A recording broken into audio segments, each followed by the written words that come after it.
Mais je voudrais comprendre pourquoi mon corps est en mode survie. Pourquoi j'en demande tant à mon corps, ce qui fait que j'ai du poids. C'est une des questions qui revient souvent. Mais pourquoi? Pourquoi est-ce que ce corps, il travaille en mode survie? Pourquoi est-ce qu'il est en train de commencer? Alors, qu'est-ce que je fais de mal? Tu ne fais rien de mal. Et on va décortiquer. Ton corps est intelligent. Il fait des réserves énergétiques parce qu'il en a besoin, parce qu'il est en train d'ajuster en permanence. Qu'est-ce qui fait qu'il est en train d'ajuster en permanence? Un, parce qu'il y a des déséquilibres musculaires. D'accord?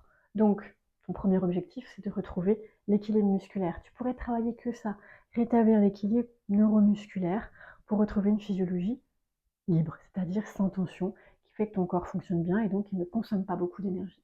Maintenant, il y a une petite complexité à tout ça. Ce système, super, a peut-être un défaut, mais tu verras que ça n'en est pas un. Mais il a peut-être un défaut, c'est qu'il a une mémoire. Ton corps a enregistré tout ce que tu as vécu de traumatisant dans le passé, dans son système nerveux. Et il a créé des warnings pour se mettre en mode défense quand il y a un danger par rapport à ses mémoires. En plus de ça, se rajoute le bagage des ancêtres. Sympa, non?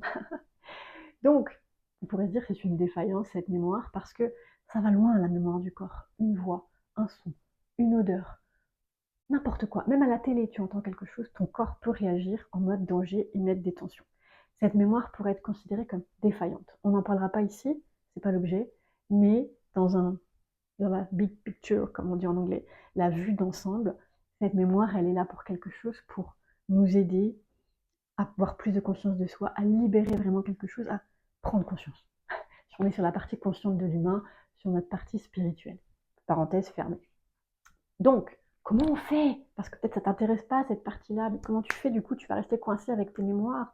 Non, bonne nouvelle, il y a des techniques enfin, il y a des techniques. Il y a une méthode pour enlever ces mémoires, d'accord? Il existe des tas de techniques, full. Sauf, est-ce que ces techniques sont appropriées pour toi? C'est là la question. Il faut savoir une chose, que la mémoire de tes traumatismes s'immisce dans ton système nerveux, dans tes organes, dans tes muscles, sous forme de tension. Très simple. Pour les défaire, on défait les tensions. C'est aussi simple que ça, d'accord? Et défaire les tensions, ça peut être de la relaxation, de la méditation, du yoga, des étirements si tu veux, mais c'est surtout de la reprogrammation, retrouver un équilibre musculaire, parce que ces mémoires ne sont pas isolées. Le corps est un tout, il a construit tout un système autour de ces mémoires-là. Il a fait une organisation. C'est comme si tu as un château de cartes, si t'en touches une, tout peut s'effondrer.